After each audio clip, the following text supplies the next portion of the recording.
എല്ലാവർക്കും സ്വാഗതം. ദേവസ്വം ബോർഡ് എക്സാമിന് വേണ്ടിയുള്ള പ്രീവിയസ് ഇയർ ക്വസ്റ്റ്യൻസ് ആണ് ഇന്ന് നമ്മൾ ഡിസ്കസ് ചെയ്യാൻ പോകുന്നത്. ചില ക്വസ്റ്റ്യൻസിന് ഒരു ചെറിയ എക്സ്പ്ലനേഷനും കൂടെ നൽകാൻ ശ്രമിച്ചിട്ടുണ്ട്. അപ്പോൾ നമുക്ക് ക്വസ്റ്റ്യൻസ് നോക്കാം.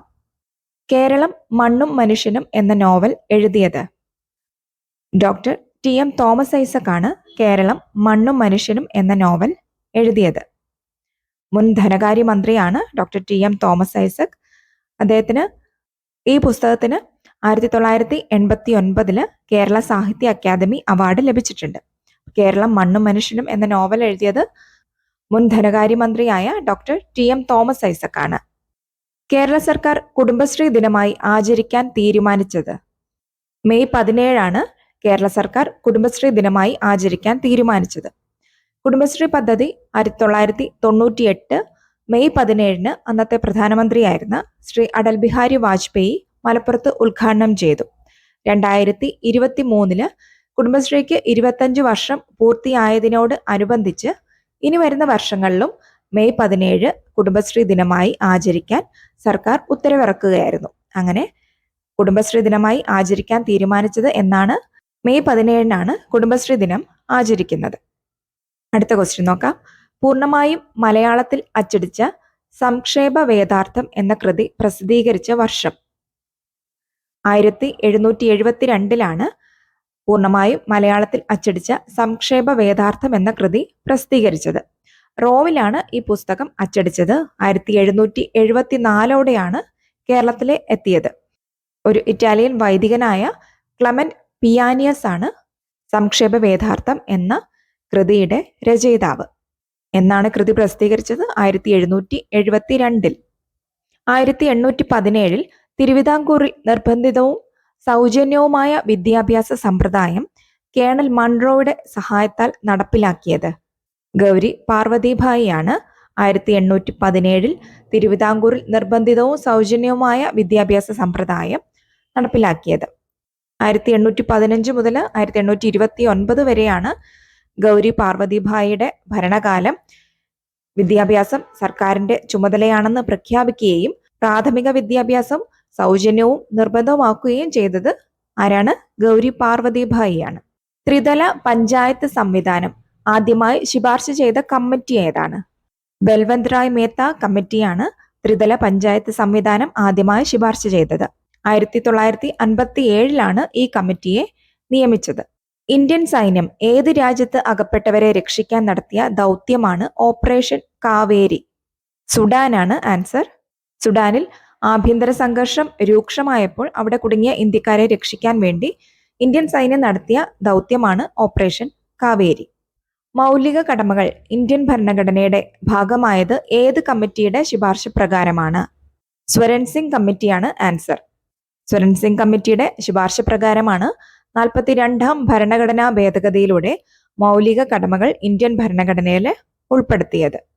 കേന്ദ്ര മുഖ്യ വിവരാവകാശ കമ്മീഷണറെ തിരഞ്ഞെടുക്കുവാനുള്ള കമ്മിറ്റിയിൽ അംഗമല്ലാത്തത്? സുപ്രീം കോടതി ചീഫ് ജസ്റ്റിസ് ആണ് കേന്ദ്ര മുഖ്യ വിവരാവകാശ കമ്മീഷണറെ തിരഞ്ഞെടുക്കുവാനുള്ള കമ്മിറ്റിയിൽ അംഗമല്ലാത്തത്. അംഗങ്ങൾ ആരൊക്കെയാണ്? പ്രധാനമന്ത്രി, ലോക്സഭാ പ്രതിപക്ഷ നേതാവ്, പ്രധാനമന്ത്രി നിർദ്ദേശിക്കുന്ന കേന്ദ്ര ക്യാബിനറ്റ് മന്ത്രി എന്നിവരാണ് അംഗങ്ങൾ. സുപ്രീം കോടതി ചീഫ് ജസ്റ്റിസ് കേന്ദ്ര മുഖ്യ വിവരാവകാശ കമ്മീഷണറെ തിരഞ്ഞെടുക്കുവാനുള്ള കമ്മിറ്റിയിൽ അംഗമല്ല. സിൻഗാലില ദേശീയോദ്യാനം സ്ഥിതി ചെയ്യുന്ന സംസ്ഥാനം ഏത്? പശ്ചിമ ബംഗാളാണ് സിൻഗാലില ദേശീയോദ്യാനം സ്ഥിതി ചെയ്യുന്ന സംസ്ഥാനം. പശ്ചിമ ബംഗാളിലെ ഡാർജിലിംഗിലാണ് സിൻഗാലില ദേശീയോദ്യാനം സ്ഥിതി ചെയ്യുന്നത്. ഏത് ഭാഷയിൽ സാഹിത്യത്തിന് നൽകിയ സംഭാവനയ്ക്കാണ് ദാമോദർ മൗസോവിന് ജ്ഞാനപീഠ പുരസ്കാരം ലഭിച്ചത്? കൊങ്കണിയാണ് ആൻസർ. ദാമോദർ മൗസോവിന് കൊങ്കണി സാഹിത്യത്തിലെ സംഭാവനകൾക്കാണ് ജ്ഞാനപീഠ പുരസ്കാരം ലഭിച്ചത്. 57ാമത് ജ്ഞാനപീഠ പുരസ്കാരമാണ് ദാമോദർ മൗസോവിന് ലഭിച്ചിരിക്കുന്നത്. ഏത് സാഹിത്യത്തിനായിരുന്നു? കൊങ്കണി സാഹിത്യത്തിന്. കമ്പ്യൂട്ടറിന്റെ ഔട്ട്പുട്ട് യൂണിറ്റിൽ പെടാത്തത്? മൗസ് ആണ് ആൻസർ. പ്രിന്റർ, സ്പീക്കർ, മോണിറ്റർ എന്നിവയൊക്കെ ഔട്ട്പുട്ട് യൂണിറ്റുകളാണ്. മൗസ് ഒരു ഇൻപുട്ട് യൂണിറ്റ് ആണ്. സ്വതന്ത്ര സോഫ്റ്റ്വെയർ പ്രസ്ഥാനത്തിന്റെ സ്ഥാപകൻ റിച്ചാർഡ് സ്റ്റാൾമാൻ ആണ്. സ്വതന്ത്ര സോഫ്റ്റ്വെയർ പ്രസ്ഥാനത്തിന്റെ സ്ഥാപകൻ. റേഡിയോ കണ്ടുപിടിച്ച ശാസ്ത്രജ്ഞൻ? മാർക്കോണിയാണ് റേഡിയോ കണ്ടുപിടിച്ചത്. റേഡിയോ കണ്ടുപിടിച്ച ശാസ്ത്രജ്ഞൻ ആരാണ്? മാർക്കോണിയാണ് ആൻസർ. തലച്ചോറിന്റെ പ്രവർത്തനം വീക്ഷിക്കാനുള്ള ഉപകരണം. Answer EEG. ഇലക്ട്രോ എൻസെഫലോഗ്രാം എന്ന EEG ആണ് തലച്ചോറിന്റെ പ്രവർത്തനം വീക്ഷിക്കാനുള്ള ഉപകരണം. ഒരു മെഗാബൈറ്റിന് തുല്യമായത്. 1024 കിലോബൈറ്റ് ആണ് ഒരു മെഗാബൈറ്റിന് തുല്യം. 1 MB ഈക്വൽ ടു 1024 KB. മുദ്രിത എന്ന നോവൽ എഴുതിയത്. ജിസ ജോസ് ആണ് ആൻസർ. മുദ്രിത എന്ന നോവൽ എഴുതിയത് ജിസ ജോസ്. പുള്ളിയൻ എന്ന നോവൽ എഴുതിയത് സോമൻ കടലൂരാണ്. പുള്ളിയൻ എന്ന നോവൽ എഴുതിയത്. പുറംകടലില് മത്സ്യബന്ധനത്തിന് പോകുന്ന മുക്കുവരുടെ കഥയാണ് സോമൻ കടലൂര് ഈ ഒരു നോവലില് കാണിച്ചിരിക്കുന്നത്. അപ്പൊ പുള്ളിയൻ എന്ന നോവൽ എഴുതിയത് സോമൻ കടലൂർ. രാഷ്ട്രപതിക്ക് രാജ്യസഭയിലേക്ക് നാമനിർദ്ദേശം ചെയ്യാൻ കഴിയുന്ന അംഗങ്ങളുടെ എണ്ണം. 12 ആണ് രാഷ്ട്രപതിക്ക് രാജ്യസഭയിലേക്ക് നാമനിർദ്ദേശം ചെയ്യാൻ കഴിയുന്ന അംഗങ്ങളുടെ എണ്ണം. കലാ, സാഹിത്യം, ശാസ്ത്രം, സാമൂഹ്യ സേവനം തുടങ്ങിയ മേഖലകളിൽ മികച്ച സംഭാവനകൾ നൽകിയ 12 അംഗങ്ങളെയാണ് രാഷ്ട്രപതിക്ക് രാജ്യസഭയിലേക്ക് നാമനിർദ്ദേശം ചെയ്യാവുന്നത്. കുനോ ദേശീയോദ്യാനം സ്ഥിതി ചെയ്യുന്ന സംസ്ഥാനം. മധ്യപ്രദേശ്. കുനോ ദേശീയോദ്യാനം സ്ഥിതി ചെയ്യുന്ന സംസ്ഥാനം മധ്യപ്രദേശാണ്. ചീറ്റകളെയൊക്കെ പുനരധിവസിപ്പിച്ചത് കുനോ ദേശീയോദ്യാനത്തിലാണ്. എവിടെയാണത്? മധ്യപ്രദേശിലാണ്. GSTയുമായി ബന്ധപ്പെട്ട ഭരണഘടനാ ഭേദഗതി. 101ാം ഭേദഗതിയാണ് ചരക്കു സേവന നികുതി അല്ലെങ്കിൽ GSTയുമായിട്ട് ബന്ധപ്പെട്ട ഭരണഘടനാ ഭേദഗതി. Antonio Guterres UN secretary general ആയ വർഷം. 2017 അന്റോണിയോ ഗ്യൂട്ടറസ് UN സെക്രട്ടറി ജനറലായി ചുമതലയേറ്റത്. 2017 ജനുവരി 1 അദ്ദേഹം ചുമതലയേറ്റത്. 9ാമത്തെ UN സെക്രട്ടറി ജനറലാണ് അന്റോണിയോ ഗ്യൂട്ടറസ്. സംസ്ഥാന പുനഃസംഘടനാ കമ്മീഷനിൽ അംഗമല്ലാത്തത്. KN പണിക്കരാണ് ആൻസർ. സംസ്ഥാന പുനഃസംഘടനാ കമ്മീഷൻ, സ്റ്റേറ്റ് റീഓർഗനൈസേഷൻ കമ്മീഷൻ. ഇതിലെ അംഗങ്ങളാണ് ഫസൽ അലി, KM പണിക്കർ, HN കുൻസ്രു. മുൻ സുപ്രീം കോടതി ചീഫ് ജസ്റ്റിസ് ആയിരുന്ന ഫസൽ അലിയാണ് സംസ്ഥാന പുനഃസംഘടനാ കമ്മീഷന്റെ അധ്യക്ഷൻ. ഒരുപാട് പ്രീവിയസ് ഇയർ ക്വസ്റ്റ്യൻസിൽ വന്നിരിക്കുന്ന ഒരു പേരാണ് ഫസൽ അലി എന്നത്. അപ്പോൾ അദ്ദേഹം സംസ്ഥാന പുനഃസംഘടനാ കമ്മീഷന്റെ അധ്യക്ഷനായിരുന്നു. സർദാർ KM പണിക്കരാണ് മറ്റൊരു അംഗം. ഹൃദയനാഥ് കുൻസ്രു എന്ന HN കുൻസ്രു ആണ് 3ാമത്തെ അംഗം. അങ്ങനെ സംസ്ഥാന പുനഃസംഘടനാ കമ്മീഷനിലെ അംഗങ്ങളാണ് ഫസൽ അലി, KM പണിക്കർ, HN കുൻസ്രു എന്നിവർ. ഇതിൽ അംഗമല്ലാത്തത് KN പണിക്കരാണ്. 1953 ഡിസംബറിലാണ് ഈ ഒരു കമ്മീഷനെ നിയമിച്ചത്. ഭാഷാടിസ്ഥാനത്തിൽ സംസ്ഥാനങ്ങളെ പുനഃസംഘടിപ്പിക്കുന്നതുമായി ബന്ധപ്പെട്ട കാര്യങ്ങൾ പഠിച്ച് ശുപാർശകൾ സമർപ്പിക്കുക എന്നതായിരുന്നു ഈ കമ്മീഷന്റെ പ്രധാന ചുമതല. 1956 സംസ്ഥാന പുനഃസംഘടനാ നിയമം വന്നു. അങ്ങനെയാണ് ഭാഷാടിസ്ഥാനത്തിൽ സംസ്ഥാനങ്ങളെ രൂപീകരിച്ചതൊക്കെ. ഇതൊക്കെ നിങ്ങൾ പഠിച്ചതായിരിക്കുമല്ലോ. അപ്പൊ ഇതിൽ അംഗമല്ലാത്തത് KN പണിക്കരാണ്. അംഗങ്ങൾ Fazal Ali, KM Panikkar, HN Kunzru. 2022 US Open പുരുഷ സിംഗിൾസ് കിരീടം നേടിയത്. കാർലോസ് അൽക്കാരസ് ആണ് 2022 US ഓപ്പൺ പുരുഷ സിംഗിൾസ് കിരീടം നേടിയത്. ഏത് സ്റ്റേഡിയത്തിനാണ് അരുൺ ജെയ്റ്റ്ലി സ്റ്റേഡിയം എന്ന പേര് നൽകിയത്? ഫിറോസ് ഷാ കോട്ട്ല സ്റ്റേഡിയത്തിനാണ് അരുൺ ജെയ്റ്റ്ലി സ്റ്റേഡിയം എന്ന പേര് നൽകിയത്. ഡൽഹിയിലാണ് ഫിറോസ് ഷാ കോട്ട്ല സ്റ്റേഡിയം. മുൻ കേന്ദ്രമന്ത്രിയായ അരുൺ ജെയ്റ്റ്ലിയുടെ സ്മരണാർത്ഥമാണ് ഫിറോസ് ഷാ കോട്ട്ല സ്റ്റേഡിയത്തിന് അരുൺ ജെയ്റ്റ്ലി സ്റ്റേഡിയം എന്ന പേര് നൽകിയിരിക്കുന്നത്. പഞ്ഞിക്കെട്ടുകൾ പോലെ കാണപ്പെടുന്ന മേഘങ്ങൾ അറിയപ്പെടുന്നത്. ക്യുമുലസ് മേഘങ്ങളാണ് പഞ്ഞിക്കെട്ടുകൾ പോലെ കാണപ്പെടുന്നത്. നല്ല കാലാവസ്ഥയുടെ ഒരു സൂചനയായിട്ടാണ് ഇവയെ കണക്കാക്കുന്നത്. 2023 റിപ്പബ്ലിക് ദിനത്തിൽ ഇന്ത്യ ഗവൺമെന്റ് പത്മശ്രീ നൽകി ആദരിച്ച വയനാട്ടിലെ പരമ്പരാഗത നെൽവിത്ത് സംരക്ഷകൻ. ചെറുവയൽ രാമനാണ് 2023 റിപ്പബ്ലിക് ദിനത്തിൽ ഇന്ത്യ ഗവൺമെന്റ് പത്മശ്രീ നൽകി ആദരിച്ച വയനാട്ടിലെ പരമ്പരാഗത നെൽവിത്ത് സംരക്ഷകൻ. ഏതാണ് ആൻസർ? ചെറുവയൽ രാമൻ. സർക്കാർ ജീവനക്കാർക്കും പെൻഷൻകാർക്കുമുള്ള സംസ്ഥാന സർക്കാരിന്റെ ആരോഗ്യ ഇൻഷുറൻസ് പദ്ധതി. മെഡിസെപ്. കേരള സർക്കാർ ജീവനക്കാർക്കും പെൻഷൻകാർക്കും വേണ്ടിയുള്ള ആരോഗ്യ ഇൻഷുറൻസ് പദ്ധതിയാണ് മെഡിസെപ്. പിച്ചാവരം കണ്ടൽവനം സ്ഥിതി ചെയ്യുന്ന സംസ്ഥാനം. തമിഴ്നാട്. തമിഴ്നാട്ടിലെ കടലൂർ ജില്ലയിലാണ് പിച്ചാവരം കണ്ടൽവനം സ്ഥിതി ചെയ്യുന്നത്. കേരള സംസ്ഥാനത്ത് ഏറ്റവും കൂടുതൽ മുനിസിപ്പാലിറ്റികൾ ഉള്ള ജില്ല. എറണാകുളമാണ് ആൻസർ. കേരളത്തിലെ ഏറ്റവും കൂടുതൽ മുനിസിപ്പാലിറ്റികൾ ഉള്ള ജില്ല എറണാകുളമാണ്. എറണാകുളം ജില്ലയിൽ 13 മുനിസിപ്പാലിറ്റികളുണ്ട്. ഇന്ത്യയുടെ ആദ്യത്തെ കാലാവസ്ഥ ഉപഗ്രഹത്തിന്റെ പേര്. കൽപ്പന 1. ഇന്ത്യയുടെ ആദ്യത്തെ കാലാവസ്ഥാ ഉപഗ്രഹമായ മെറ്റ്സാറ്റ് പിന്നീട് കൽപ്പന 1 എന്ന് പുനർനാമകരണം ചെയ്യപ്പെട്ടു. ഇന്ത്യയുടെ ആദ്യത്തെ കാലാവസ്ഥാ ഉപഗ്രഹത്തിന്റെ പേര് മെറ്റ്സാറ്റ് ആയിരുന്നു. ഈ ഒരു പേരിലാണ് വിക്ഷേപിച്ചിരിക്കുന്നത്. പിന്നീട് 2003 കൊളംബിയ ബഹിരാകാശ ദുരന്തത്തിൽ മരണപ്പെട്ട കൽപ്പന ചൗളയുടെ ഓർമ്മയ്ക്കായിട്ട് മെറ്റ്സാറ്റ് എന്ന ഉപഗ്രഹത്തിന് കൽപ്പന 1 എന്ന പേര് നൽകുകയായിരുന്നു. അപ്പോൾ ഇന്ത്യയുടെ ആദ്യത്തെ കാലാവസ്ഥാ ഉപഗ്രഹത്തിന്റെ പേര് എന്താണ്? കൽപ്പന 1. ചന്ദ്രപര്യവേഷണ ദൗത്യമായ ചന്ദ്രയാൻ 1 വിക്ഷേപണം നടന്നത് 2008 ഒക്ടോബർ 22.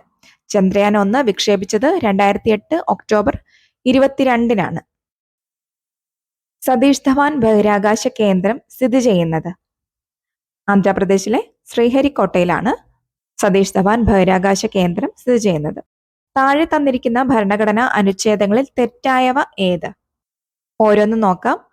243 മുനിസിപ്പാലിറ്റി തെരഞ്ഞെടുപ്പുമായി ബന്ധപ്പെട്ടതാണ്. 243 ഗ്രാമസഭയുമായി ബന്ധപ്പെട്ടതാണ്. 243 പഞ്ചായത്ത് കണക്കുകളുടെ ഓഡിറ്റുമായി ബന്ധപ്പെട്ടതാണ്. അപ്പൊ ഇത് 3 ശരിയാണ്. സി ഓപ്ഷനായ 243 പഞ്ചായത്ത് തെരഞ്ഞെടുപ്പുമായി ബന്ധപ്പെട്ടതല്ല. പഞ്ചായത്തുകളുടെ കാലാവധിയെക്കുറിച്ച് സൂചിപ്പിക്കുന്ന ഭരണഘടനാ അനുച്ഛേദമാണ് 243 ഇന്ത്യൻ ഭരണഘടനയിലെ ഭാഗം 9 പാർട്ട് 9 കാണുന്ന ആർട്ടിക്കിളാണ് 243 ഇതിൽ പഞ്ചായത്തുകളുടെ കാലാവധി, അവയുടെ പിരിച്ചുവിടല്, പുതിയ തെരഞ്ഞെടുപ്പ് എന്നിവയെക്കുറിച്ചൊക്കെ വിശദീകരിക്കുന്നു. പുതിയ തെരഞ്ഞെടുപ്പ് എന്നതുകൊണ്ട് പഞ്ചായത്തുകളുടെ തെരഞ്ഞെടുപ്പ് അല്ല. 5 വർഷത്തെ കാലാവധി പൂർത്തിയാകുന്നതിന് മുൻപോ അല്ലെങ്കിൽ എന്തെങ്കിലും കാരണവശാൽ പഞ്ചായത്ത് പിരിച്ചുവിടുകയാണെങ്കിൽ പിരിച്ചുവിട്ട് 6 മാസത്തിനുള്ളിലോ പുതിയ തെരഞ്ഞെടുപ്പ് നടത്തണം എന്ന് സൂചിപ്പിക്കുന്നതാണ് 243 വ്യവസ്ഥ. അപ്പോൾ 243 പഞ്ചായത്തിന്റെ തെരഞ്ഞെടുപ്പല്ല, പഞ്ചായത്തുകളുടെ കാലാവധിയും അവയുടെ പിരിച്ചുവിടലും പുതിയ തെരഞ്ഞെടുപ്പുമൊക്കെ സൂചിപ്പിക്കുന്ന, അല്ലെങ്കിൽ ഇത്രയും ഓർത്താൽ മതി, പഞ്ചായത്തുകളുടെ കാലാവധിയുമായി ബന്ധപ്പെട്ട വകുപ്പാണ് 243 അപ്പൊ അതാണ് ഇവിടുത്തെ ആൻസർ ആയിട്ട് വരുന്നത്. 42ാം ഭരണഘടനാ ഭേദഗതി പ്രകാരം ഭരണഘടന ആമുഖത്തിൽ ഉൾപ്പെടാത്തത്? റിപ്പബ്ലിക്കാണ് ആൻസർ. റിപ്പബ്ലിക് നേരത്തെ തന്നെ ആമുഖത്തിൽ ഉൾപ്പെട്ടിട്ടുള്ളതാണ്. 42ാം ഭരണഘടനാ ഭേദഗതി പ്രകാരം സോഷ്യലിസ്റ്റ്, സെക്യുലർ, ഇന്റഗ്രിറ്റി എന്നീ വാക്കുകളാണ് ആമുഖത്തിൽ കൂട്ടിച്ചേർത്തിരിക്കുന്നത്. റിപ്പബ്ലിക് എന്ന വാക്ക് നേരത്തെ തന്നെ ആമുഖത്തിൽ ഉണ്ടായിരുന്നു. 42ാം ഭരണഘടനാ ഭേദഗതി പ്രകാരം കൂട്ടിച്ചേർത്ത വാക്കുകളാണ് സോഷ്യലിസ്റ്റ്, സെക്യുലർ, ഇന്റഗ്രിറ്റി എന്നിവ. 42ാം ഭരണഘടനാ ഭേദഗതി 1976 ഇതിനെ മിനി കോൺസ്റ്റിറ്റ്യൂഷൻ എന്നും വിളിക്കുന്നുണ്ട്. സ്ത്രീ സുരക്ഷ ഉറപ്പാക്കുന്നതിന് 2016 ഓഗസ്റ്റ് 15 നിലവിൽ വന്ന കേരള സർക്കാർ പദ്ധതി? പിങ്ക് പോലീസ് ആണ് ഇവിടുത്തെ ആൻസർ. സ്ത്രീ സുരക്ഷ ഉറപ്പാക്കുന്നതിന് കേരള സർക്കാർ 2016 ഓഗസ്റ്റ് 15 ആരംഭിച്ച പദ്ധതിയാണ് നിർഭയ കേരളം, സുരക്ഷിത കേരളം എന്നത്. ഡൽഹിയിലെ നിർഭയ സംഭവത്തിന് ശേഷം കേന്ദ്ര സർക്കാർ ആവിഷ്കരിച്ച നിർഭയ പദ്ധതിയുടെ ഭാഗമായിട്ട് കേരളത്തിലും സ്ത്രീകൾക്കും കുട്ടികൾക്കുമെതിരായ അതിക്രമങ്ങൾ തടയുന്നതിനും അവരുടെ സുരക്ഷയും അതുപോലെ പുനരധിവാസവും ഒക്കെ ഉറപ്പാക്കുന്നതിനൊക്കെ ലക്ഷ്യമിട്ടാണ് നിർഭയ കേരളം, സുരക്ഷിത കേരളം എന്നൊരു പദ്ധതി 2016 ഓഗസ്റ്റ് 15 നിലവിൽ വന്നത്. ഈ ഒരു പദ്ധതിയുടെ ഉപപദ്ധതിയായിട്ട് ഉള്ളതാണ് പിങ്ക് പോലീസും അതുപോലെ നിർഭയ ഹോമുകൾ തുടങ്ങിയവയൊക്കെ. അപ്പൊ ഇവിടുത്തെ ആൻസർ ആയിട്ട് തന്നിരിക്കുന്നത് പിങ്ക് പോലീസ് ആണ്. ജല ബജറ്റ് അവതരിപ്പിച്ച ആദ്യ ഇന്ത്യൻ സംസ്ഥാനം? കേരളമാണ് ജല ബജറ്റ് അവതരിപ്പിച്ച ആദ്യ ഇന്ത്യൻ സംസ്ഥാനം. 2023 ഏപ്രിലാണ് കേരളം ഈ ഒരു പദ്ധതിക്ക് തുടക്കം കുറിച്ചത്. ജലക്ഷാമം നേരിടുന്ന പ്രദേശങ്ങളെ സഹായിക്കുക, അതുപോലെ ജലവിഭവങ്ങളൊക്കെ കാര്യക്ഷമമായി ഉപയോഗിക്കുക, ജലസംരക്ഷണം ഉറപ്പാക്കുക എന്നിവ ലക്ഷ്യമിട്ടാണ് കേരള സർക്കാർ ജല ബജറ്റ് എന്ന പദ്ധതിക്ക് തുടക്കം കുറിച്ചത്. അപ്പൊ ജല ബജറ്റ് അവതരിപ്പിച്ച ആദ്യ ഇന്ത്യൻ സംസ്ഥാനം കേരളമാണ്. കമ്പ്യൂട്ടറിന്റെ ഏറ്റവും ചെറിയ മെമ്മറി യൂണിറ്റ്? ബിറ്റാണ് കമ്പ്യൂട്ടറിന്റെ ഏറ്റവും ചെറിയ മെമ്മറി യൂണിറ്റ്. 1921 ഒറ്റപ്പാലത്ത് നടന്ന അഖില കേരള പ്രവിശ്യ സമ്മേളനത്തിൽ അധ്യക്ഷത വഹിച്ചത്? ടി പ്രകാശം. 1921 ഒറ്റപ്പാലത്ത് നടന്ന 1ാം അഖില കേരള പ്രവിശ്യ സമ്മേളനത്തിൽ അധ്യക്ഷത വഹിച്ചത് ആന്ധ്ര കേസരി എന്നറിയപ്പെടുന്ന ടി പ്രകാശമാണ്. മദ്രാസ് പ്രവിശ്യയുടെ മുഖ്യമന്ത്രിയായിട്ടും പിന്നീട് ആന്ധ്ര സംസ്ഥാനത്തിന്റെ ആദ്യത്തെ മുഖ്യമന്ത്രിയായിട്ടൊക്കെ അദ്ദേഹം സേവനം അനുഷ്ഠിച്ചിട്ടുണ്ട്. അപ്പം 1921 ഒറ്റപ്പാലത്ത് നടന്ന അഖില കേരള പ്രവിശ്യ സമ്മേളനത്തിൽ അധ്യക്ഷത വഹിച്ചത് ആരാണ്? ടി പ്രകാശമാണ്. വക്കം അബ്ദുൽ ഖാദർ മൗലവി തുടക്കം കുറിച്ച അറബി മലയാളം മാസിക അൽ ഇസ്ലാമാണ്. വക്കം അബ്ദുൽ ഖാദർ മൗലവി തുടക്കം കുറിച്ച അറബി മലയാളം മാസിക 1918 ഇത് പ്രസിദ്ധീകരണം ആരംഭിച്ചത്. ഏത് സംഭവത്തിന്റെ 100ാം വാർഷികമാണ് 2024 വന്നത്? വൈക്കം സത്യാഗ്രഹത്തിന്റെ 100ാം വാർഷികമാണ് 2024 വന്നത്. വൈക്കം സത്യാഗ്രഹം എന്നായിരുന്നു? 1924 അല്ലെ. അതിന്റെ 100ാം വാർഷികമാണ് 2024 ആചരിച്ചത്. ഉപ്പു സത്യാഗ്രഹ സ്മാരക സ്തൂപം സ്ഥിതി ചെയ്യുന്ന സ്ഥലം ഉളിയങ്കടവാണ്. ഉപ്പു സത്യാഗ്രഹത്തിന്റെ സ്മാരക സ്തൂപം സ്ഥിതി ചെയ്യുന്നത് കണ്ണൂരിലെ പയ്യന്നൂരിലെ ഉളിയം കടവിലാണ് കേരളത്തിലെ ഉപ്പു സത്യാഗ്രഹത്തിന്റെ സ്മാരക സ്തൂപം സ്ഥിതി ചെയ്യുന്നത്. നിശബ്ദ വസന്തം എന്ന ഗ്രന്ഥം രചിച്ചത് റേച്ചൽ കാഴ്സൺ ആണ്. നിശബ്ദ വസന്തം എന്ന ഗ്രന്ഥം രചിച്ചത്. സൈലന്റ് സ്പ്രിംഗ് അതാണ് നിശബ്ദ വസന്തം. ഈ ഒരു ഗ്രന്ഥത്തിന്റെ രചയിതാവ് റേച്ചൽ കാഴ്സൺ. 1962 ഈ ഒരു ബുക്ക് പ്രസിദ്ധീകരിച്ചത്. DDT പോലുള്ള കീടനാശിനികളുടെയൊക്കെ അമിത ഉപയോഗം പരിസ്ഥിതിക്കും അതുപോലെ മനുഷ്യന്റെ ആരോഗ്യത്തിനും ഒക്കെ വരുന്ന ദോഷങ്ങളെ കുറിച്ചാണ് ഈ ഒരു പുസ്തകത്തിൽ മുന്നറിയിപ്പ് നൽകിയിരിക്കുന്നത്. നിശബ്ദ വസന്തം അഥവാ സൈലന്റ് സ്പ്രിംഗ് എന്ന പ്രശസ്ത ഗ്രന്ഥം രചിച്ചത് റേച്ചൽ കാഴ്സൺ ആണ്. സർവേ ഭവന്തു സുഖിന എന്ന മുദ്രാവാക്യം ബന്ധപ്പെട്ടിരിക്കുന്നത് ദേശീയ മനുഷ്യാവകാശ കമ്മീഷനുമായിട്ടാണ്. സർവേ ഭവന്തു സുഖിന ഒരു മുദ്രാവാക്യം ദേശീയ മനുഷ്യാവകാശ കമ്മീഷനുമായിട്ട് ബന്ധപ്പെട്ടിരിക്കുന്നതാണ്. 2023 മെയ് മാസം നടന്ന ഇന്ത്യൻ പ്രീമിയർ ലീഗ് ക്രിക്കറ്റ് ജേതാക്കൾ ചെന്നൈ സൂപ്പർ കിങ്സ് ആണ് 2023 IPL കിരീടം നേടിയത്. ജോഗ് വെള്ളച്ചാട്ടം ഏത് നദിയുമായി ബന്ധപ്പെടുന്നു? ശരാവതി. ഇന്ത്യയിലെ ഏറ്റവും വലിയ ഉയരം കൂടിയ വെള്ളച്ചാട്ടങ്ങളിൽ ഒന്നാണ് ജോഗ് വെള്ളച്ചാട്ടം. ഇത് കർണാടകയിലെ ശരാവതി നദിയിലാണ്. ഏത് സിനിമയിലെ അഭിനയത്തിനാണ് രേവതിക്ക് ഏറ്റവും നല്ല നടിക്കുള്ള സംസ്ഥാന ചലച്ചിത്ര പുരസ്കാരം ലഭിച്ചത്? ഭൂതകാലം എന്ന സിനിമയിലെ അഭിനയത്തിനാണ് രേവതിക്ക് മികച്ച നടിക്കുള്ള കേരള സംസ്ഥാന ചലച്ചിത്ര പുരസ്കാരം ലഭിച്ചത്. കുറഞ്ഞ പ്രീമിയം നിരക്കിൽ കർഷകർക്ക് വിള ഇൻഷുറൻസ് പരിരക്ഷ നൽകാൻ കേന്ദ്ര സർക്കാർ 2016 ഫെബ്രുവരി 18 ആരംഭിച്ച പദ്ധതി പ്രധാനമന്ത്രി ഫസൽ ബീമ യോജന. ഈ ഒരു പദ്ധതിയാണ് 2016 ഫെബ്രുവരി 18 കുറഞ്ഞ പ്രീമിയം നിരക്കിൽ കർഷകർക്ക് വിള ഇൻഷുറൻസ് പരിരക്ഷ നൽകാൻ കേന്ദ്ര സർക്കാർ ആരംഭിച്ചത്. കാടകലം എന്ന കുട്ടികളുടെ സിനിമ സംവിധാനം ചെയ്തത് സഖിൽ രവീന്ദ്രനാണ്. കാടകലം എന്ന കുട്ടികളുടെ സിനിമ സംവിധാനം ചെയ്തത്. ലോക ആരോഗ്യ ദിനം ഏപ്രിൽ 7 ലോക ആരോഗ്യ ദിനമായിട്ട് ആചരിക്കുന്നത്. ലോകാരോഗ്യ സംഘടന WHO സ്ഥാപിച്ചതിന്റെ ഓർമ്മയ്ക്കായി എല്ലാ വർഷവും ഏപ്രിൽ 7 ലോകാരോഗ്യ ദിനമായിട്ട് ആചരിക്കുന്നു. 1891 മലയാളി മെമ്മോറിയൽ ആകെ എത്ര പേർ ഒപ്പിട്ടിരുന്നു? 10,028 പേരാണ് 1891 മലയാളി മെമ്മോറിയലിൽ ഒപ്പിട്ടത്. അന്താരാഷ്ട്ര നീതിന്യായ കോടതിയുടെ ആസ്ഥാനം നെതർലാൻഡ്. അന്താരാഷ്ട്ര നീതിന്യായ കോടതിയുടെ ആസ്ഥാനം നെതർലാൻഡ്സിലെ ഹേഗാണ്. അന്താരാഷ്ട്ര നീതിന്യായ കോടതിയുടെ ആസ്ഥാനം. കേരള സംസ്ഥാന ദുരിത നിവാരണ അതോറിറ്റിയുടെ വൈസ് ചെയർമാൻ റവന്യൂ വകുപ്പ് മന്ത്രിയാണ്. കേരള സംസ്ഥാന ദുരിത നിവാരണ അതോറിറ്റിയുടെ വൈസ് ചെയർമാൻ. മുഖ്യമന്ത്രി ചെയർമാൻ ആയിരിക്കുന്ന കേരള സംസ്ഥാന ദുരിത നിവാരണ അതോറിറ്റിയുടെ വൈസ് ചെയർമാൻ ആരാണ്? റവന്യൂ വകുപ്പ് മന്ത്രിയാണ്. സി ശങ്കരൻ നായർ അധ്യക്ഷനായ ഇന്ത്യൻ നാഷണൽ കോൺഗ്രസ് സമ്മേളനം നടന്ന സ്ഥലം അമരാവതിയാണ്. സി ശങ്കരൻ നായർ അധ്യക്ഷനായ ഇന്ത്യൻ നാഷണൽ കോൺഗ്രസ് സമ്മേളനം നടന്ന സ്ഥലം 1897 മഹാരാഷ്ട്രയിലെ അമരാവതിയിലാണ്. INC സമ്മേളനത്തിൽ സി ശങ്കരൻ നായർ അധ്യക്ഷനായിരുന്നത്. ഇന്ത്യൻ നാഷണൽ കോൺഗ്രസിന്റെ അധ്യക്ഷനായ ഏക മലയാളി കൂടിയാണ് ഇദ്ദേഹം. അപ്പൊ ഇത് മഹാരാഷ്ട്രയിലെ അമരാവതിയിലാണ് നടന്നത്. ഇവിടെ അടയാർ എന്നാണ് കൊടുത്തേക്കുന്നത്. ചെന്നൈയിലാണ് അടയാറുള്ളത്. അപ്പൊ മാറിപ്പോയതായിരിക്കും. എന്തായാലും സി ശങ്കരൻ നായർ അധ്യക്ഷനായ INC സമ്മേളനം നടന്നത് എവിടെയാണ്? അമരാവതിയാണ്. കേരളത്തിന്റെ സംസ്ഥാന ശലഭം ബുദ്ധമയൂരി. കേരളത്തിന്റെ സംസ്ഥാന ശലഭം ബുദ്ധമയൂരി. മലബാർ ബാൻഡഡ് പീകോക്ക് എന്ന് പറയുന്ന ബുദ്ധമയൂരിയാണ് കേരളത്തിന്റെ സംസ്ഥാന ശലഭം. 2015 കേരള സർക്കാർ ബുദ്ധമയൂരിയെ സംസ്ഥാന ശലഭമായിട്ട് പ്രഖ്യാപിച്ചത്. തന്നിരിക്കുന്നതിൽ ഏറ്റവും ഉയരം കൂടിയ കൊടുമുടി mount K2, Everest, Kanchenjunga, Nandadevi. ഇതിൽ എവറസ്റ്റ് ആണ് ഏറ്റവും ഉയരം കൂടിയ കൊടുമുടി. ഏകദേശം 8848 മീറ്റർ ആണ് എവറസ്റ്റിന്റെ ഉയരം. രണ്ടാം സ്ഥാനം ഗോഡ്വിൻ ഓസ്റ്റിൻ എന്ന മൗണ്ട് K2 ആണ്. മൂന്നാം സ്ഥാനത്ത് കാഞ്ചൻജംഗയുമാണ് വരുന്നത്.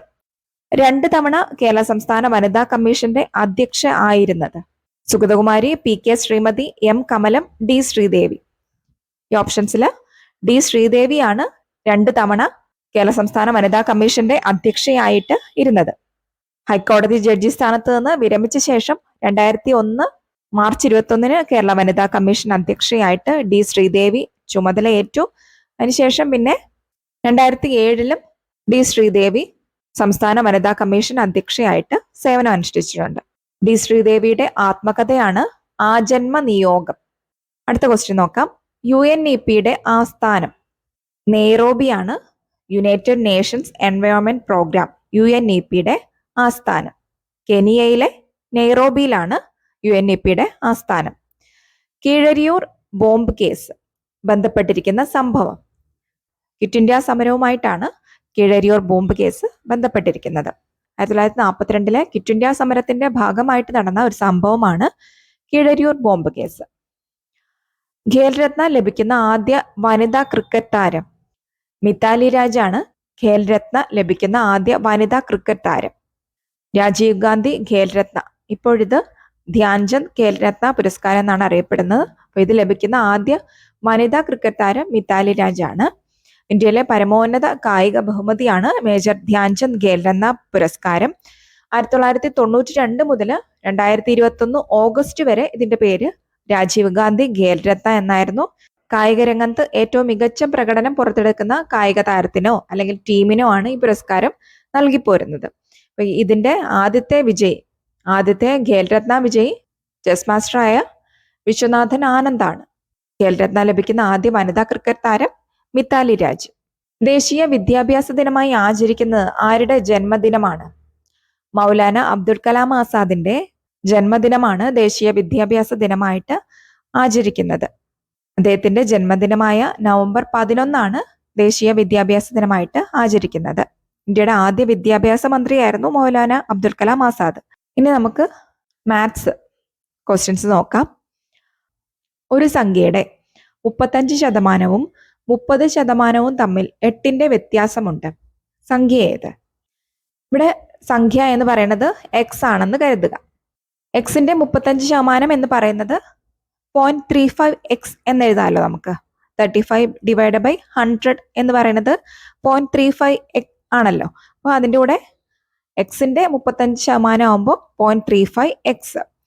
Xന്റെ 30% എന്ന് പറയുന്നത് 0.30x. അപ്പോൾ ഈ 2 ശതമാനങ്ങളും തമ്മിലുള്ള വ്യത്യാസം 8 ആണെന്ന് നമ്മുടെ ക്വസ്റ്റ്യനിൽ തന്നിട്ടുണ്ട്. അപ്പോൾ എങ്ങനെ എഴുതാം? 0.35x minus 0.30x equal to 8. ഇതിൽ നിന്ന് 0.05x ആണ് 8 എന്ന് കിട്ടിയിരിക്കുന്നു. ഇനി x കണ്ടെത്താനായിട്ട് 8നെ 0.05 കൊണ്ട് ഹരിക്കുക. അപ്പോൾ x ഈക്വൽ ടു 160 എന്ന് നമുക്ക് ആൻസർ കിട്ടും. അപ്പോൾ ഏതാണ് സംഖ്യ? 160 ആണ് ഇവിടുത്തെ ആൻസർ. 9 എണ്ണൽ സംഖ്യകൾ എഴുതിയിരിക്കുന്നു. അവയുടെ തുക 150. ആദ്യത്തെ 4 സംഖ്യകളുടെ ശരാശരി 14ഉം അവസാനത്തെ 4 സംഖ്യകളുടെ ശരാശരി 18ഉമാണ്. അഞ്ചാമത്തെ സംഖ്യ ഏതാണെന്നാണ് ക്വസ്റ്റ്യനിൽ ചോദിച്ചിരിക്കുന്നത്. നമുക്ക് ഓരോന്നായിട്ട് നോക്കാം. ഇവിടെ 9 എണ്ണൽ സംഖ്യകളുടെ ആകെ തുക 150 ആണെന്ന് തന്നിട്ടുണ്ട്. അപ്പൊ ആദ്യത്തെ 4 സംഖ്യകളുടെ തുകയാണ് ഇനി നമുക്ക് കണ്ടെത്താനുള്ളത്. ശരാശരി തന്നിട്ടുണ്ട് 14 ആണെന്ന്. അപ്പം ശരാശരി ഈക്വൽ ടു എന്താണ്? സംഖ്യകളുടെ തുക ഡിവൈഡഡ് ബൈ സംഖ്യകളുടെ എണ്ണമാണ് ശരാശരി എന്ന് അറിയാമല്ലോ. അപ്പോൾ സംഖ്യകളുടെ തുക ഇതിൽ നിന്ന് കിട്ടും. ശരാശരി ഇൻറ്റു സംഖ്യകളുടെ എണ്ണമാണ് സംഖ്യകളുടെ തുക. അപ്പൊ ഇവിടുത്തെ 4 സംഖ്യകളുടെ തുക എന്ന് പറയുന്നത് 14 × 4 56 ആണ് ആദ്യത്തെ 4 സംഖ്യകളുടെ തുക. ഇനി അവസാനത്തെ 4 സംഖ്യകളുടെ തുക കണ്ടെത്തണം. അവസാനത്തെ 4 സംഖ്യകളുടെ ശരാശരി തന്നിട്ടുണ്ട് 18. അപ്പൊ നേരത്തെ ചെയ്ത പോലെ തന്നെ സംഖ്യകളുടെ തുക ഈക്വൽ ടു 18 × 4 എഴുതുമ്പോൾ 72 ആൻസർ കിട്ടുന്നു. അപ്പൊ ഇവിടെ ആദ്യത്തെ 4 സംഖ്യകളുടെയും തുക കിട്ടിയിട്ടുണ്ട്. അവസാനത്തെ 4 സംഖ്യകളുടെ തുകയും കിട്ടിയിട്ടുണ്ട്. ഇനി അഞ്ചാമത്തെ സംഖ്യ കണ്ടെത്തുന്നത് എങ്ങനെയാണ്? ഇപ്പോൾ 9 സംഖ്യകളാണ് ആകെ തന്നിരിക്കുന്നത്. അതിന്റെ തുകയും തന്നിട്ടുണ്ട് 150 എന്ന്. ഇതിൽ നിന്ന് ആദ്യത്തെ 4 എണ്ണവും കിട്ടിയിട്ടുണ്ട്, അവസാനത്തെ 4 എണ്ണവും കിട്ടിയിട്ടുണ്ട്. അങ്ങനെ വരുമ്പോൾ ഇവയുടെ ഡിഫറൻസ് ആണ് അഞ്ചാമത്തെ സംഖ്യയായിട്ട് ലഭിക്കുന്നത്. അഞ്ചാമത്തെ സംഖ്യ ഈക്വൽ ടു 9 സംഖ്യകളുടെ ആകെ തുക മൈനസ് ആദ്യത്തെ 4 സംഖ്യകളുടെ തുക പ്ലസ് അവസാനത്തെ 4 സംഖ്യകളുടെ തുക. അങ്ങനെ അഞ്ചാമത്തെ സംഖ്യ 150 മൈനസ് 128 എന്ന് കിട്ടി. ആൻസർ 22 അഞ്ചാമത്തെ സംഖ്യയായിട്ട് വരുന്നത്. 6 1/2 പ്ലസ് 5 1/4 മൈനസ് 4 1/8. ഇത് എത്രയാണ് കിട്ടുന്നതെന്നാണ് ചോദിച്ചിരിക്കുന്നത്. ഇത് ഞാൻ എഴുതി കാണിക്കുന്നില്ല. ലാസ്റ്റ് നമുക്ക് 61 ഡിവൈഡഡ് ബൈ 8 എന്ന് ഫ്രാക്ഷനിൽ കിട്ടും. അതിനെ മിക്സഡ് ഫ്രാക്ഷനിലോട്ട് ചെയ്യുമ്പോൾ 7 5/8 ആണ് ഇവിടുത്തെ ആൻസർ ആയിട്ട് വരുന്നത്. അടുത്ത ക്വസ്റ്റ്യൻ നോക്കാം. ഒരു ക്വസ്റ്റ്യൻ ആർക്കെങ്കിലും ചെയ്യാൻ അറിയാത്തവരോ അല്ലെങ്കിൽ ആൻസർ കിട്ടാത്തവരോ ഉണ്ടെങ്കിൽ കമൻറ്റ് ചോദിക്കാവുന്നതാണ്. ഞാൻ അവിടെ എക്സ്പ്ലെയിൻ ചെയ്തു തരാം കേട്ടോ. ഇത് മിക്കവർക്കും അറിയാമായിരിക്കും, അതുകൊണ്ടാണ് ഞാൻ അതിന് നിൽക്കാത്തത്. ഇനി അടുത്ത ക്വസ്റ്റ്യൻ നോക്കാം. 4000 രൂപയ്ക്ക് 10% നിരക്കിൽ 3 വർഷത്തേക്കുള്ള കൂട്ടുപലിശ എത്രയായിരിക്കും? കൂട്ടുപലിശ കണ്ടെത്താനുള്ള ഇക്വേഷൻ നമുക്കറിയാം. A = P × 1 + R/100 raised to n ആണ് കൂട്ടുപലിശ കണ്ടെത്താനുള്ള ഫോർമുലയായിട്ട് നമ്മൾ പഠിച്ചിട്ടുള്ളത്. അപ്പൊ ഇവിടെ A എന്ന് പറയുന്നത് ആകെ തുക അല്ലെങ്കിൽ എമൗണ്ട് ആണ്. P എന്ന് പറയുന്നത് മുതൽ അല്ലെങ്കിൽ പ്രിൻസിപ്പൽ എമൗണ്ട് ആണ് P എന്ന് പറയുന്നത്. R പലിശ നിരക്കാണ് അല്ലെങ്കിൽ റേറ്റ്. N വർഷങ്ങളുടെ എണ്ണം അല്ലെങ്കിൽ നമ്പർ ഓഫ് ഇയേഴ്സ് ആണ്. ഇവിടെ A എന്നുള്ളത് നമുക്ക് കണ്ടെത്താനുണ്ട്. പിന്നെ P തന്നിട്ടുണ്ട് 4000 രൂപയാണെന്ന്. R റേറ്റ് 10% തന്നിട്ടുണ്ട്. N എന്ന് പറയുന്നത് ഇയേഴ്സ് ആണ്. അപ്പം 3 വർഷമൊന്നും തന്നിട്ടുണ്ട്. അപ്പൊ ഇത് നമുക്ക് ഈ ഒരു ഇക്വേഷനിൽ ചേർത്ത് കൊടുക്കാം. ഈ ഇക്വേഷനിൽ എമൗണ്ട് ആയിട്ട് 5324 എന്നൊരു തുക കിട്ടും. ഇത് 3 വർഷത്തിന് ശേഷം ലഭിക്കുന്ന ആകെ തുകയാണ്. അപ്പൊ നമുക്ക് കൂട്ടുപലിശയാണ് കണ്ടെത്താനുള്ളത്. അപ്പൊ ആകെ തുകയിൽ നിന്ന് പ്രിൻസിപ്പൽ എമൗണ്ട് അല്ലെങ്കിൽ മുതൽ കുറച്ചാലാണ് നമുക്ക് കൂട്ടുപലിശ എത്രയാണെന്ന് കണ്ടെത്താൻ സാധിക്കുക. അപ്പം 5324 നിന്ന് 4000 കുറയ്ക്കുമ്പോൾ 1324 കിട്ടുന്നു. അതാണ് 4000 രൂപയ്ക്ക് 10% നിരക്കിൽ 3 വർഷത്തേക്കുള്ള കൂട്ടുപലിശ 1324 ആയിരിക്കും. ഒരു മണിക്കൂറിന്റെ 1/180 ഭാഗം എത്ര സെക്കൻഡ് ആണ്? ഒരു മണിക്കൂറിൽ 60 മിനിറ്റ് ആണെന്ന് നമുക്കറിയാം. അപ്പോൾ 1 മിനിറ്റിൽ 60 സെക്കൻഡും ഉണ്ട്. അപ്പോൾ ഒരു മണിക്കൂറിൽ 60 × 60 3600 സെക്കൻഡുകളാണ് ഉള്ളത്. ഇതിൽ 1/180 ഭാഗമാണ് നമുക്ക് കണ്ടെത്താനുള്ളത്. അപ്പം 3600 × 1 ഡിവൈഡ് ബൈ 180 അങ്ങനെ ചെയ്ത് കഴിയുമ്പോൾ നിങ്ങൾക്ക് 20 സെക്കൻഡ് എന്നുള്ള ആൻസർ കിട്ടുന്നു. അതാണ് ഇവിടുത്തെ ആൻസർ. 300-നും 600-നും ഇടയിൽ 9 കൊണ്ട് നിശേഷം ഹരിക്കാൻ കഴിയുന്ന എത്ര പൂർണ്ണ സംഖ്യകളുണ്ട്? ഇത് നിങ്ങൾക്ക് അറിയുന്ന ഏതെങ്കിലും ഇക്വേഷൻ വഴി ചെയ്യാം. അറിയാമെങ്കിൽ ആ രീതി ചെയ്യുക. അപ്പം എനിക്കറിയാവുന്ന ഒരു രീതി പറയാം. ഇവിടെ 300-ന് ശേഷമുള്ള ആദ്യത്തെ സംഖ്യ കണ്ടെത്തണം.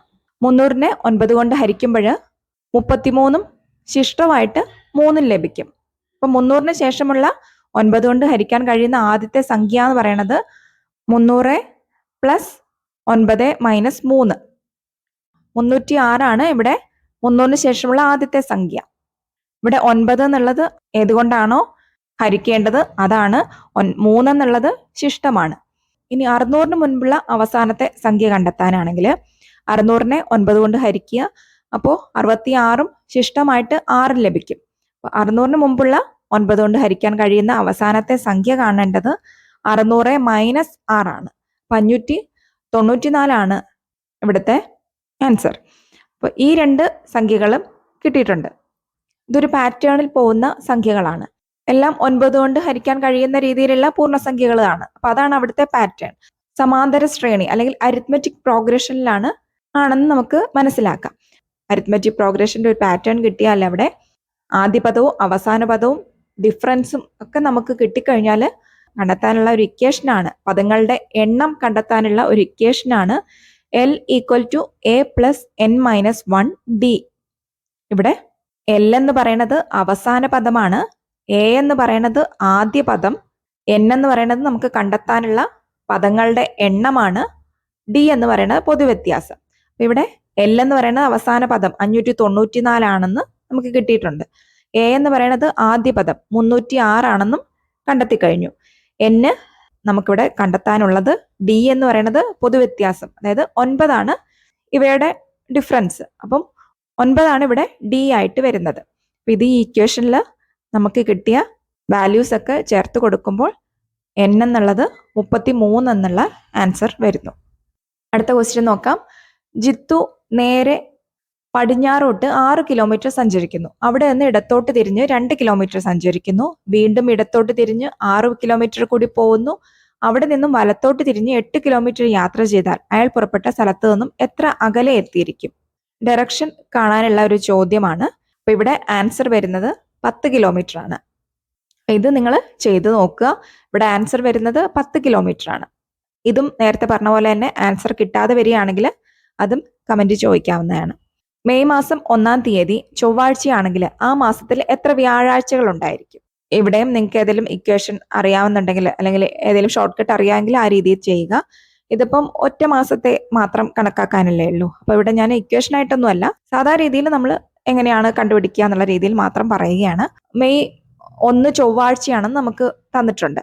അപ്പൊ മെയ് 2 ബുധനാഴ്ച, മെയ് 3 വ്യാഴം. ഇപ്പൊ മെയ്യിൽ 31 ദിവസങ്ങളാണ് ഉള്ളത്. അപ്പൊ മെയ് 3 വ്യാഴാഴ്ചയാണെങ്കിൽ 7 ദിവസം കൂടുമ്പോഴും വ്യാഴാഴ്ച വരും അല്ലെ. അപ്പൊ മെയ് 3 വ്യാഴം.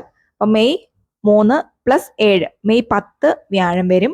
മെയ് 17, മെയ് 24, മെയ് 31 ഇത്രയും ദിവസങ്ങളും വ്യാഴാഴ്ചകളാണ്. അപ്പോൾ മെയ് മാസത്തില് 3, 10, 17, 24, 31 എത്ര ദിവസമുണ്ട്? 5 വ്യാഴാഴ്ചകളാണ് മെയ് മാസത്തിൽ വരുന്നത്. അടുത്ത ക്വസ്റ്റ്യൻ നോക്കാം. 5, 11, 24, 51 ഡാഷ് 217 ഈ ശ്രേണിയിലെ വിട്ടുപോയ സംഖ്യ ഏത്? ഇത് ശ്രേണിയുമായി ബന്ധപ്പെട്ട ഒരു ചോദ്യമാണ്.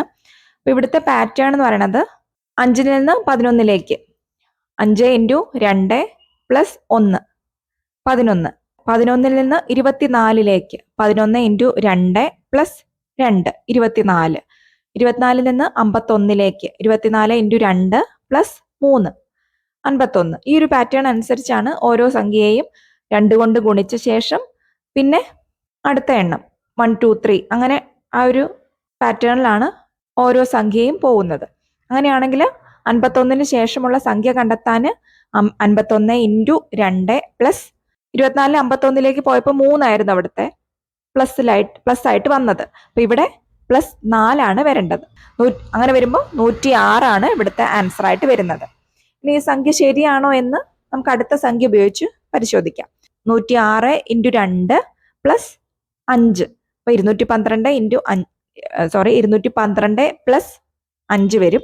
217 ആൻസർ ആയിട്ട് വരും. അപ്പൊ 217 അവിടെ നമ്മുടെ ക്വസ്റ്റ്യനിൽ കൊടുത്തിട്ടുണ്ട്. അതുകൊണ്ട് വിട്ടുപോയ സംഖ്യ ഏതാണ്? 106 ആൻസർ ആയിട്ട് വരുന്നത്. താഴെ കൊടുത്ത സംഖ്യകളിൽ കൂട്ടത്തിൽ പെടാത്തത് ഏത്? ഓരോന്നും നമുക്ക് നോക്കാം. 17 ഒരു അഭാജ്യ സംഖ്യയാണ് അല്ലെ, പ്രൈം നമ്പർ ആണ്. 17നെ 1 കൊണ്ടോ 17 കൊണ്ടോ മാത്രമേ ഹരിക്കാൻ കഴിയുകയുള്ളൂ. അടുത്ത 29 അതൊരു അഭാജ്യ സംഖ്യയാണ്. 29നെ 1 കൊണ്ടോ അല്ലെങ്കിൽ 29 കൊണ്ടോ മാത്രമേ ഹരിക്കാൻ കഴിയുകയുള്ളൂ. 39 ആണെങ്കിലോ 39നെ 1, 3, 13, 39 എന്നീ സംഖ്യകൾ കൊണ്ടൊക്കെ ഹരിക്കാം. അപ്പൊ അതൊരു അഭാജ്യ സംഖ്യയാണോ? അല്ല, അതൊരു ഭാജ്യ സംഖ്യയാണ്, കോമ്പോസിറ്റ് നമ്പർ ആണ്. അപ്പോൾ അടുത്തതാണെങ്കിൽ 47 അത് 1 കൊണ്ട് 47 കൊണ്ട് മാത്രമേ ഹരിക്കാൻ കഴിയുള്ളൂ. അപ്പൊ അതൊരു അഭാജ്യ സംഖ്യയാണ്. അപ്പൊ ഇതിനകത്തെ ബാക്കി 3 എണ്ണവും അഭാജ്യ സംഖ്യയാണ്. കൂട്ടത്തിൽ പെടാത്തത് അപ്പൊ ഏതാണ്? 39. അപ്പൊ 39 ഇവിടുത്തെ കൂട്ടത്തിൽ പെടാത്ത സംഖ്യയായിട്ട് കൊടുത്തിരിക്കുന്നത്. ഇനി നമ്മുടെ സ്പെഷ്യൽ ടോപ്പിക്കിലെ ക്വസ്റ്റ്യൻസ് ആണ് വരുന്നത്. അനന്തന്റെ മുകളിൽ ഇരിക്കുന്ന രീതിയിലുള്ള മഹാവിഷ്ണുവിന്റെ പ്രതിഷ്ഠയുള്ള പ്രസിദ്ധ ക്ഷേത്രം ശ്രീ പത്മനാഭസ്വാമി ക്ഷേത്രം, ശ്രീ പൂർണ്ണത്രയീശ ക്ഷേത്രം, അനന്തപുര തടാക ക്ഷേത്രം, ഗുരുവായൂർ ക്ഷേത്രം. ഈ ഓപ്ഷൻസിൽ നിന്ന് ഗുരുവായൂർ ക്ഷേത്രം നമുക്ക് ആദ്യമേ ഒഴിവാക്കാവുന്നതാണ്. നമുക്കറിയാം അനന്തന്റെ മുകളിൽ ഇരിക്കുന്ന രീതിയിലുള്ള മഹാവിഷ്ണുവിന്റെ പ്രതിഷ്ഠയല്ല എന്നുള്ളത് ഒറ്റ നോട്ടത്തിൽ തന്നെ നമുക്ക് മനസ്സിലാക്കാൻ പറ്റുന്ന ഒരു ഓപ്ഷനാണ്. അപ്പൊ അത് നമുക്ക് ഒഴിവാക്കാം. ശ്രീ പത്മനാഭസ്വാമി ക്ഷേത്രം ആണെങ്കിൽ അനന്തശയനമാണ്. അപ്പൊ അവിടെ അനന്തന്റെ മുകളിൽ ശയിക്കുക, കിടക്കുന്ന രീതിയിലുള്ള മഹാവിഷ്ണുവിന്റെ പ്രതിഷ്ഠയാണ് ശ്രീ പത്മനാഭ സ്വാമി ക്ഷേത്രത്തിലുള്ളത്. അപ്പൊ അത് നമുക്ക് ഒഴിവാക്കാം. പിന്നെ 2 ശ്രീ പൂർണ്ണത്രയീശ ക്ഷേത്രവും അനന്തപുര തടാക ക്ഷേത്രവുമാണ്. ഇവിടുത്തെ പ്രതിഷ്ഠ എന്ന് പറയുന്നത് നാഗഫണത്തിന് താഴെ ഭഗവാന്റെ പ്രതിഷ്ഠ വരുന്ന രീതിയിലാണ് പൂർണ്ണത്രയീശ ക്ഷേത്രത്തിലെ പ്രതിഷ്ഠ. അനന്തപുര തടാക ക്ഷേത്രത്തിലാണെങ്കിൽ അനന്തന്റെ മുകളിൽ ഇരിക്കുന്ന രീതിയിലാണ്. ആൻസർ കീയിൽ തന്നിരിക്കുന്നത് ശ്രീ പൂർണ്ണത്രയീശ ക്ഷേത്രമാണ്. പ്രസിദ്ധമായ മച്ചാട്ട് മാമാങ്കം ഏത് ജില്ലയിലാണ്? തൃശ്ശൂരിലാണ് മച്ചാട്ട് മാമാങ്കം. തൃശ്ശൂർ ജില്ലയിലെ വടക്കാഞ്ചേരിക്ക് സമീപമുള്ള മച്ചാട് തിരുവാണിക്കാവ് ക്ഷേത്രത്തിലാണ് മച്ചാട്ട് മാമാങ്കം നടക്കുന്നത്.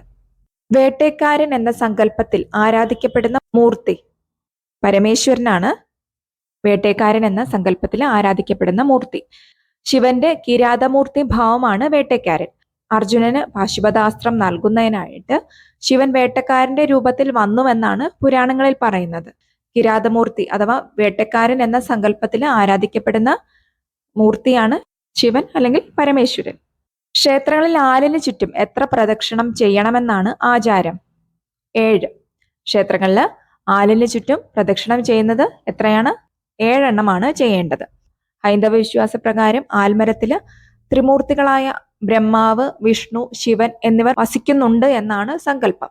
അപ്പൊ വേരുകളായിട്ട് ബ്രഹ്മാവും, മധ്യഭാഗമായിട്ട് വിഷ്ണുവും, മുകൾ ഭാഗമായിട്ട് ശിവനും വസിക്കുന്നുണ്ട് എന്നാണ് ഹൈന്ദവ വിശ്വാസ പ്രകാരമുള്ള ഒരു സങ്കല്പം. അതിനാൽ തന്നെ ആലിനെ പ്രദക്ഷിണം ചെയ്യുന്നത് ഈ ദേവന്മാരെ ഒന്നിച്ച് വന്ദിക്കുന്നതിന് തുല്യമാണ്. അപ്പം 7 പ്രദക്ഷിണമാണ് ആലിന് ചുറ്റും ചെയ്യേണ്ടത്. പ്രദോഷവ്രതം ഏത് തിഥിയിലാണ് ആചരിക്കുന്നത്? ത്രയോദശി. എല്ലാ മാസത്തിലെയും കറുത്ത പക്ഷത്തിലെയും വെളുത്ത പക്ഷത്തിലെയും ത്രയോദശി ദിവസമാണ് പ്രദോഷ വ്രതം ആചരിക്കുന്നത്. ശിവപാർവതിമാർക്ക് പ്രാധാന്യമുള്ള വ്രതമാണ് പ്രദോഷവ്രതം. ഉത്സവബലി, വലിയ കലശങ്ങൾ എന്നിവയ്ക്ക് മാത്രം ഉപയോഗിക്കുന്ന വിശേഷപ്പെട്ട ദേവവാദ്യം മരപ്പാണിയാണ്. ഉത്സവബലി, വലിയ കലശങ്ങൾ എന്നിവയ്ക്ക് മാത്രം ഉപയോഗിക്കുന്ന വിശേഷപ്പെട്ട ദേവവാദ്യമായിട്ട് കണക്കാക്കുന്നത് മരപ്പാണിയാണ്. ചാതുർവർണ്ണ്യത്തിനെതിരെ പ്രതികരിക്കുന്ന തെയ്യം പൊട്ടൻ തെയ്യമാണ്. ചാതുർവർണ്ണ്യത്തിനെതിരെ പ്രതികരിക്കുന്ന തെയ്യം. കീഴ്ജാതിക്കാർ, മേൽജാതിക്കാർ അങ്ങനെയുള്ള ജാതി വ്യവസ്ഥ, ചാതുർവർണ്ണ്യ വ്യവസ്ഥക്കെതിരെ പ്രതികരിക്കുന്ന തെയ്യമാണ് പൊട്ടൻ തെയ്യം. മീനമാസത്തിലെ പൂരത്തിനോടനുബന്ധിച്ച് ഉത്തര കേരളത്തിൽ നടക്കുന്ന സംവാദാത്മകമായ മത്സരക്കളി മറുത്തുകളിയാണ്. മീനമാസത്തിലെ പൂരത്തോടനുബന്ധിച്ച് ഉത്തര കേരളത്തിൽ കാണുന്ന സംവാദാത്മകമായ മത്സരക്കളി. ഒരു കൂട്ടർ ചോദ്യങ്ങൾ ഉന്നയിക്കുകയും മറുകൂട്ടർ അതിന് ശ്ലോകങ്ങളിലൂടെയും മറ്റും ഉത്തരം നൽകുന്ന ഒരു ചെറിയ വാദപ്രതിവാദ രൂപമാണ് മറുത്തുകളി.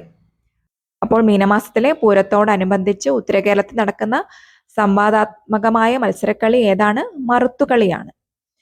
അഹം ബ്രഹ്മാസ്മി എന്ന മഹാവാക്യം ഏത് ഉപനിഷത്തിൽ ഉൾപ്പെടുന്നു? ബൃഹദാരണ്യകത്തിലാണ് അഹം ബ്രഹ്മാസ്മി എന്ന മഹാവാക്യം ഉൾപ്പെട്ടിരിക്കുന്നത്. യജുർവേദവുമായി ബന്ധപ്പെട്ട ഒരു പ്രധാന ഉപനിഷത്താണ് ബൃഹദാരണ്യക ഉപനിഷത്ത്. ഞാൻ ബ്രഹ്മമാകുന്നു എന്നാണ് ഈ വാക്കിന്റെ അർത്ഥം. അഹം ബ്രഹ്മാസ്മി എന്ന വാക്യത്തിന്റെ അർത്ഥം. അടുത്ത ക്വസ്റ്റ്യൻ, ഹോതൃവേദം എന്നറിയപ്പെടുന്ന വേദം. ഋഗ്വേദമാണ് ഹോതൃവേദം എന്നറിയപ്പെടുന്ന വേദം. ഋഗ്വേദത്തിലെ മന്ത്രങ്ങൾ ഉരുവിടുന്ന പുരോഹിതനെ ഹോതാവ് എന്നാണ് പറയുന്നത്. അതുകൊണ്ടാണ് ഋഗ്വേദത്തിനെ ഹോതൃവേദം എന്നും അറിയപ്പെടുന്നത്. ഗൗഡപാദന്റെ കാരികയോടുകൂടി പ്രസിദ്ധമായ ഉപനിഷത്ത് മാണ്ഡൂക്യം. ഗൗഡപാദരുടെ മാണ്ഡൂക്യ കാരിക എന്ന വ്യാഖ്യാനത്തോടെയാണ് മാണ്ഡൂക്യ ഉപനിഷത്ത് പ്രസിദ്ധമായത്. മാണ്ഡൂക്യ ഉപനിഷത്ത് അഥർവവേദത്തിന്റെ ഭാഗമാണ്. ഭഗവത്ഗീതയുടെ ഏത് അധ്യായമാണ് വിശ്വരൂപ ദർശന യോഗം എന്ന് അറിയപ്പെടുന്നത്? ഭഗവത്ഗീതയുടെ 11ാം അധ്യായമാണ് വിശ്വരൂപ ദർശന യോഗം എന്ന് അറിയപ്പെടുന്നത്. ഈ അധ്യായത്തിൽ അർജുനന്റെ അഭ്യർത്ഥന പ്രകാരം ശ്രീകൃഷ്ണൻ തന്റെ വിശ്വരൂപം അർജുനന് കാണിച്ചു കൊടുക്കുന്നു. ആ ഒരു ഭാഗമാണ് ഭഗവത്ഗീതയുടെ 11ാം അധ്യായത്തിൽ വരുന്നത്. മാതുലനായ ശല്യർ ആരുടെ സാരഥിയായാണ് മഹാഭാരത യുദ്ധത്തിൽ പങ്കെടുത്തത്? മാതുലൻ പാണ്ഡവരുടെ മാതൃ സഹോദരനാണ് ശല്യർ. അതായത് മാദ്രിയുടെ സഹോദരനാണ് ശല്യർ. മഹാഭാരത യുദ്ധത്തിൽ കർണന്റെ സാരഥിയായിട്ടാണ് ശല്യർ മഹാഭാരത യുദ്ധത്തിൽ പങ്കെടുത്തത്. ഇപ്പൊ മാതുലനായ ശല്യർ ആരുടെ സാരഥിയായാണ് മഹാഭാരത യുദ്ധത്തിൽ പങ്കെടുത്തത്? കർണന്റെ. ആദിശങ്കരാചാര്യരുടെ ശിഷ്യനായി തീർന്ന പൂർവമീമാംസകൻ ആരാണ്? മണ്ഡനമിശ്രനാണ് ആദിശങ്കരാചാര്യരുടെ ശിഷ്യനായി തീർന്ന പൂർവമീമാംസകൻ.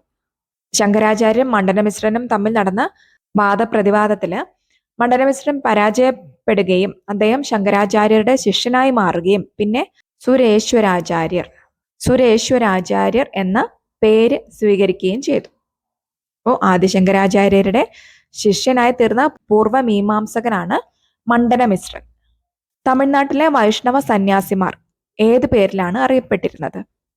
ആൾവാർമാർ എന്നാണ് തമിഴ്നാട്ടിലെ വൈഷ്ണവ സന്യാസിമാർ അറിയപ്പെട്ടിരുന്നത്. രാമചരിതമാനസം എന്ന ഗ്രന്ഥത്തിന്റെ കർത്താവാര്?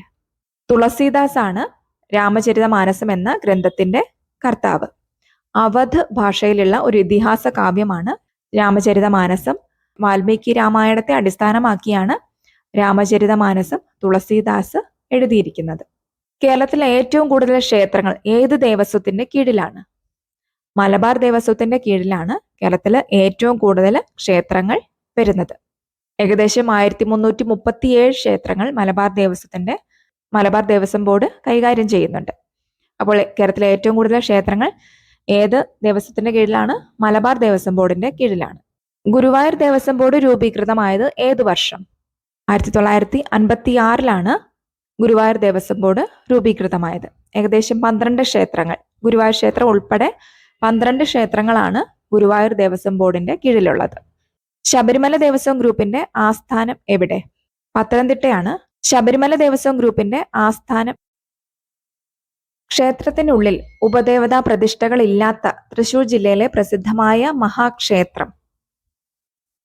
തൃപ്രയാർ ശ്രീരാമസ്വാമി ക്ഷേത്രം, കൂടൽമാണിക്യം സംഗമേശ ക്ഷേത്രം, തിരുമൂഴിക്കുളം ലക്ഷ്മണ ക്ഷേത്രം, പായമൽ ശത്രുഘ്ന ക്ഷേത്രം. ഇതിനകത്ത് ഉപദേവതാ പ്രതിഷ്ഠകൾ ഇല്ലാത്ത തൃശൂർ ജില്ലയിലെ പ്രസിദ്ധമായ ക്ഷേത്രം വരുന്നത് കൂടൽമാണിക്യം സംഗമേശ ക്ഷേത്രമാണ്. കേരളത്തിലെ 4 അമ്പലങ്ങളിൽ പ്രസിദ്ധമായ ഒരു ക്ഷേത്രമാണ് കൂടൽമാണിക്യം സംഗമേശ ക്ഷേത്രം. ഭരതനെയാണ് ആരാധിക്കുന്നത്. ക്ഷേത്രത്തിന്റെ പ്രധാന സവിശേഷതയാണ് ഉപദേവതകളുടെ അഭാവം. സാധാരണ മിക്ക വലിയ ക്ഷേത്രങ്ങളിലും ഗണപതി, ശാസ്താവ്, ഭഗവതി, നാഗങ്ങൾ തുടങ്ങിയ ഉപദേവതകളുടെ പ്രതിഷ്ഠകളൊക്കെ ഉണ്ടാവും. എന്നാൽ കൂടൽമാണിക്യം സംഗമേശ ക്ഷേത്രത്തില് പ്രധാന പ്രതിഷ്ഠ മാത്രമേ ഉള്ളൂ. ഇനി മലയാളം നോക്കാം. സംജ്ഞാനാമത്തിന് ഉദാഹരണം. സംജ്ഞാനാമം അഥവാ നമ്മുടെ ഇംഗ്ലീഷിലെ പ്രോപ്പർ നൗൺ എന്നത് ഒരു പ്രത്യേക വ്യക്തിയുടെയോ സ്ഥലത്തിന്റെയോ അല്ലെങ്കിൽ വസ്തുവിന്റെയോ ഒക്കെ പേരിനെ സൂചിപ്പിക്കുന്നതാണ് സംജ്ഞാനാമം. അപ്പൊ നൽകിയിട്ടുള്ള ഓപ്ഷനുകളിൽ നിന്ന് നമുക്ക് നോക്കാം. ഞാൻ, ഇതൊരു സർവനാമമാണ് അല്ലെങ്കിൽ പ്രോനൗൺ ആണ്.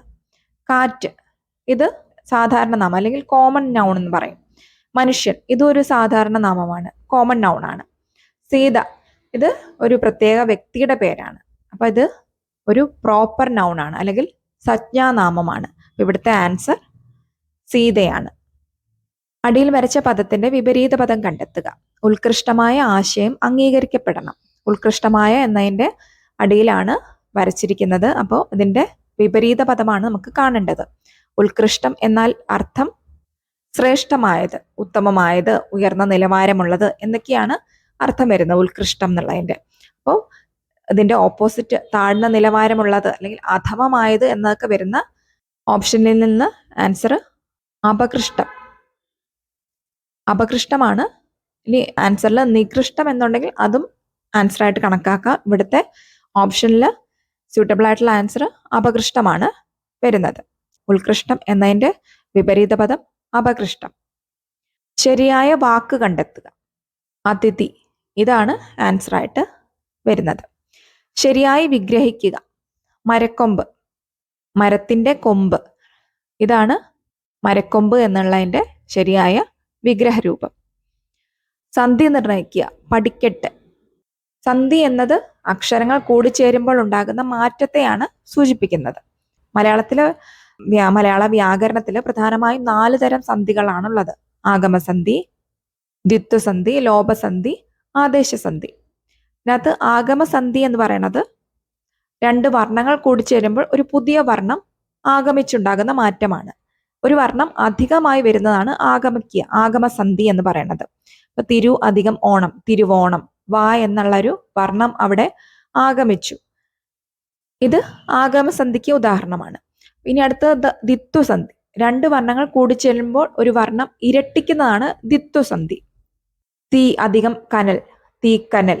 ഇക്ക ഇരട്ടിച്ചു അല്ലെ, ക എന്നുള്ളത് ഇരട്ടിച്ച് ഇക്ക ആയിട്ട് മാറി. അപ്പൊ ഇത് ദ്വിത്വസന്ധിയാണ്. ഇനി അടുത്തത് ലോപസന്ധി. രണ്ട് വർണ്ണങ്ങൾ കൂടിച്ചേരുമ്പോൾ അതിലൊരു വർണ്ണം ലോപിച്ചു, അതായത് ഇല്ലാതായി പോകുന്നതാണ് ലോപസന്ധി. ഉണ്ടായി അധികം ഇരുന്നു, ഉണ്ടായിരുന്നു. ഇവിടെ ഈ എന്നുള്ളത് ലോപിച്ചിട്ട് ഈ എന്നുള്ളത് ലോപിക്കുകയാണ് ചെയ്തത്, ഇവിടെ ഇല്ലാതാവുകയാണ് ചെയ്തത് അല്ലെ. അപ്പൊ ഇതാണ് ലോപസന്ധിക്ക് ഉദാഹരണം. ഇനി ആദേശസന്ധി. രണ്ട് വർണ്ണങ്ങൾ കൂടിച്ചേരുമ്പോൾ അതിലൊരു വർണ്ണം മാറി മറ്റൊന്നായിട്ട് വരുന്നതാണ് ആദേശസന്ധി. നെല്ല് അധികം മണി, നെന്മണി അല്ലെ. ഇല്ല് മാറി അവിടെ ഇന്ന് വന്നു. അപ്പൊ ഇവിടെ ഒരു വർണ്ണം മാറി മറ്റൊന്ന് വന്നിരിക്കുന്നു, അതാണ് ആദേശസന്ധിക്ക് ഉദാഹരണം വരുന്നത്. ഇവിടെ എന്താണ്, ഇവിടെ ഒരെണ്ണം മാറി ഇരട്ടിക്കുകയാണ് ചെയ്തത്. അപ്പൊ ഏതായിരിക്കും വരുന്നത്? പടിക്കെട്ട്, പടിയധികം കെട്ട്, പടിക്കെട്ട്. ഏതാണ് വരുന്നത്? ദ്വിത്വസന്ധിയാണ് ആൻസർ ആയിട്ട് വരുന്നത്. ഒറ്റപ്പദം എഴുതുക. വിഭജിക്കാൻ കഴിയാത്തത്. നമുക്ക് ഓപ്ഷൻസ് നോക്കാം. അഭിന്നം. അഭിന്നം എന്താ? ഭിന്നിക്കാത്തത് എന്നുള്ള അർത്ഥമാണ് അഭിന്നം എന്ന് പറയുന്നത്. അവിഭാജ്യം, വിഭജിക്കാൻ കഴിയാത്തത്, അതിന്റെ ഒറ്റപ്പദമാണ് അവിഭാജ്യം. അഭംഗുരം, ഭംഗം വരാത്തത്, നശിക്കാത്തത്, ഇതൊക്കെയാണ് അഭംഗുരം എന്ന വാക്കിന്റെ അർത്ഥം. ഭാജ്യം, ഭജിക്കാൻ അഥവാ വിഭജിക്കാൻ കഴിയുന്നതാണ് ഭാജ്യം. അപ്പൊ നമ്മുടെ ക്വസ്റ്റ്യൻ എന്താണ്? വിഭജിക്കാൻ കഴിയാത്തത്. അപ്പൊ ഇതിൽ ഏതാണ് ആൻസർ ആയിട്ട് വരുന്നത്? അവിഭാജ്യമാണ് വിഭജിക്കാൻ കഴിയാത്തത് എന്നതിന്റെ ഒറ്റപ്പദമായിട്ട് വരുന്നത്. അതാണ് ഇവിടുത്തെ ആൻസർ. ശത്രു എന്ന പദത്തിന്റെ സമാന പദം കണ്ടെത്തുക. ശത്രു എന്ന പദത്തിന്റെ സമാന പദം രിപു.